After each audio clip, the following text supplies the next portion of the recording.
내가 살고 있는 세상은 외로움과는 거리가 멀다고 느껴진다. 새로운 사람들을 만나고 싶으면 언제든 이야기를 나누고 소통할 수 있다. 인터넷 커뮤니티를 통해서 새로운 친구를 사귈 수도 있고 댓글을 통해서 대화를 나눌 수 있다. 하지만 사람들을 직접 만나서 소통했던 과거보다 지금이 더 많이 외로운 것 같다.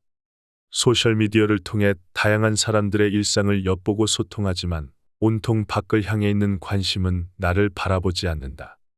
그리고 소셜미디어와 메신저로 항상 외부와 연결되어 있어서 나와 소통하는 시간을 갖는 것이 어렵게 느껴진다. 외로움이라는 감정은 사람들과 소통해야만 해소되는 감정이 아니다.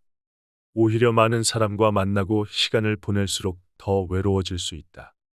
외적인 것들에 의존하여 외로움을 달래기 때문에 더욱더 외로워진다. 많은 사람 속에서 나를 잃어버리고 내가 남들에게 어떻게 비칠까 걱정만 해서는 외로움을 치유할 수 없다. 왜 그런 걸까? 외로움은 의존성과 연결된다. 사람들과의 만남과 교류를 통해서만 위로와 위안을 얻을 수 있다면 많은 부분을 타인에게 의존하는 상태이다. 외로움에서 완전히 벗어나고 싶다면 내 삶에서 의존이라는 단어를 떨쳐내야 한다. 그리고 이를 위해서는 자기 자신을 만나는 시간이 필요하다. 내가 무엇을 좋아하고 어떤 생각을 하고 누구인지 정확하게 알아갈수록 단단한 내가 만들어진다. 그 여정의 끝에는 홀로 서기가 있다. 홀로 설 수 있다는 것은 사람들과 만남에서도 즐거움을 찾을 수 있지만 혼자 있어도 행복해하고 시간을 잘 보낼 수 있음을 의미한다.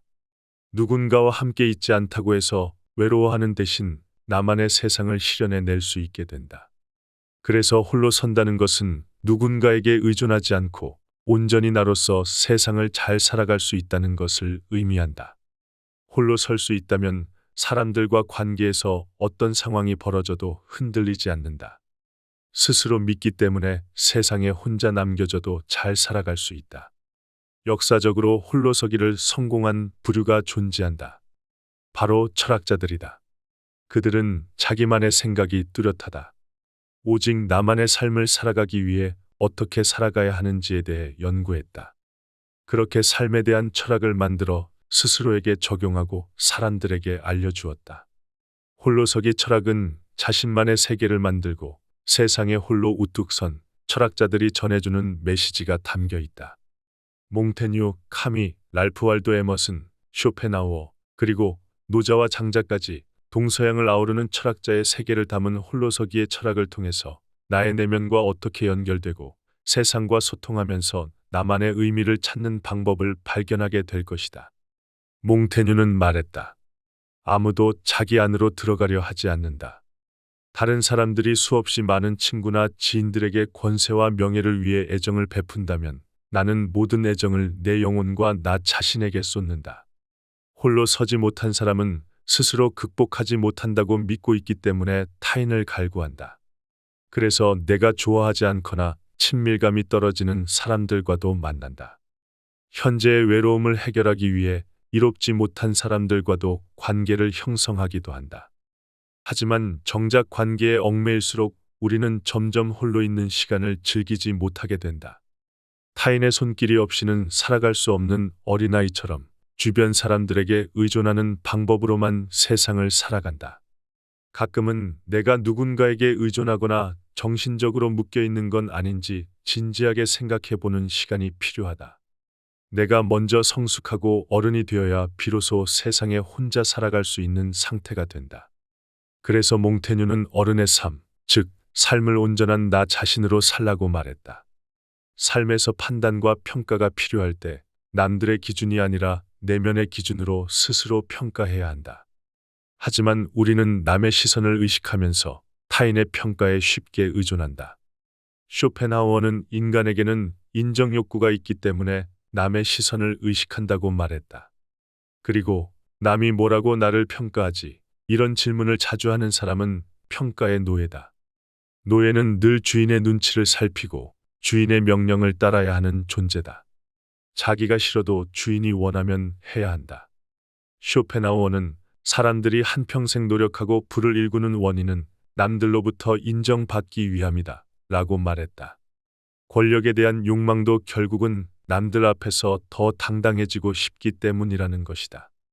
남들로부터 받게 된 인정에서 나 자신을 평가하는 주체는 곧 타인이다. 그래서 인정 욕구를 추구할수록 주변 사람들이 나를 어떻게 생각하는지가 매우 중요해진다. 내가 남의 평가를 중요하게 생각할수록 나의 삶은 더 고통스러워진다. 정확하게는 자유를 잃는 고통을 겪게 된다.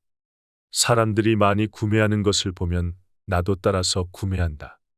유명한 식당이라고 하면 음식이 비싸도 주저없이 따라간다. 그리고 유행하는 방식을 따라서 SNS에 똑같은 사진을 올리거나 사람들과 대화할 때 자랑거리로 삼기도 한다. 하지만 쇼펜하우어의 관점에서는 자유가 없는 삶을 살아가는 노예에 불과하다. 그저 누군가의 욕망을 따라가는데 급급한 인간이 된다. 타인의 평가에 의존하면 또 다른 문제가 생겨난다. 바로 나를 평가하는 사람들이 다양하다는 점이다. 인간은 독립된 존재이기 때문에 각자 저마다의 관점을 통해 사람들을 평가한다. 남들의 평가를 중요하게 생각하는 사람들에게 저마다 다른 평가 기준은 삶을 더욱 피곤하게 만든다. 그렇다면 우리는 남의 시선이 아닌 무엇에 집중하면서 살아야 하는 걸까? 시인이자 사상가인 랄프 wal도 에머슨은 삶의 답을 찾고자 하는 우리에게 조언한다. 답은 자기 자신에게서 찾아야 한다고, 그러니 자기 자신을 믿으라고. 모든 사람의 가슴은 이 말에 따라 반응해야 한다. 에머슨은 사람들은 내면에서 흘러나오는 생각들을 주목하지 않고 그냥 무시해버린다 라고 말했다. 그렇게 대부분은 내 안에서 흘러오는 생각들을 무시한 채 밖에서 답을 찾으려고 한다. 사회에서 제시해주는 정답지를 따라가려고 하고 사회가 공인한 전문가들이 제시하는 지식을 아무 고민 없이 받아들인다. 그들이 만들어낸 영상과 강연은 꼬리에 꼬리를 물고 이어져 하나의 유행이 되고 우리는 이것을 마치 삶의 정답인 것처럼 맹목적으로 따르게 된다. 어느새 우리는 유행을 따르는 팔로워가 되어 그들의 뒤를 쫓게 된다. 이게 진짜 나와 맞는 것인지, 내가 따라야 하는 방법인지에 대한 고찰 없이 거대한 유행에 휩쓸리고 만다. 누군가의 생각에 속절없이 끌려다니며 내 인생을 다른 곳에 맡기는 이유는 자기 확신이 부족하기 때문이다. 우리는 자신을 믿지 않기에 외부에서 좋아 보이는 것들에 쉽게 유혹당한다. 그래서 랄프 wal도 에머슨은 스스로를 믿고 신뢰하라고 말한다. 그는 내가 생각하는 진실이 단순히 내가 맞는다고 믿는 것을 넘어서 다른 사람에게도 그대로 진실이 된다고 믿는 것이 바로 천재들이라고 말했다. 에머슨이 말하는 천재 또는 천재성이란 자기 생각을 전적으로 믿는 것을 의미한다. 그는 역사적으로 자기 생각을 전적으로 믿음으로써 위대한 업적을 이룬 사상가들을 예로 들며 남을 부러워하는 감정은 무지에서 나오며 모방은 자살행위나 다름없다고 주장했다. 위대한 사상가들은 모두가 옳다고 여겼던 생각들을 뒤집고 자신의 주장이 옳다고 전적으로 믿었으며 끝내 그 뜻을 관철했다. 찰스 다윈의 진화론이 그랬고 갈릴레이 갈릴레오의 지동설이 그랬으며 아인슈타인의 상대성 이론들이 그러했다.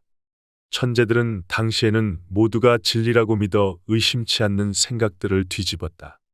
그들은 자기 눈으로 세상을 관찰하고 스스로 생각했으며 자신이 도출해낸 결론을 그 누구보다 신뢰했다. 내 생각이 좋고 나쁘고의 문제는 아니다. 그보다 중요한 것은 내가 나 자신을 온전히 신뢰하는가 그렇지 않은가이다. 내 생각이 옳고 그름이란 믿음의 영역에 가깝다. 다만 직이나 전문 지식, 업적에 휘둘리지 않고 나라는 존재를 온전히 신뢰하면서 나만의 철학을 세우는 것이 중요하다. 많은 철학자들은 나만의 철학과 기준을 세우기 위해서 고독의 시간이 필요하다고 말한다. 쇼펜하우어는 말했다. 고독이 참된 행복과 마음의 안정을 가져온다는 사실을 깨닫고 고독을 사랑하며 고독을 감당하는 방법을 배우는 것은 매우 중요하다. 고독이라는 단어가 언뜻 부정적인 의미로 느껴진다. 하지만 혼자 있는 상태가 곧 홀로 쓸쓸하게 살아간다는 것을 의미하는 것은 아니다. 소란스러운 세상에서 한 걸음 떨어질 때 우리는 고독을 느낀다. 이처럼 쇼펜하우어가 말하는 고독은 스스로 선택해서 혼자가 되는 상태에 가깝다. 혼자 낚시를 가거나 나만의 공간에서 사색하고 글을 쓰기도 한다. 훌쩍 여행을 떠나는 등 고독을 선택하여 스스로 내면을 관찰하고 자신에 대한 이해를 높인다. 이러한 고독에는 외로움이 존재하지 않는다. 고독 속에서 우리는 무한한 자유를 느끼고 풍족해진다. 쇼펜하우어는 사교 모임보다 혼자 있는 고독한 시간이 매우 중요하다고 강조하며 사교 모임의 위험성을 경고하기도 했다. 사람들이 모여 생겨난 집단은 개인에게 타협과 양보를 강요한다.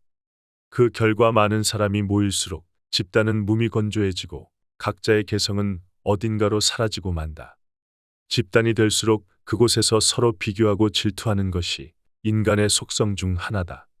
사교 모임에 참여한 뛰어난 사람은 다수에게 시기와 증오의 대상이 된다.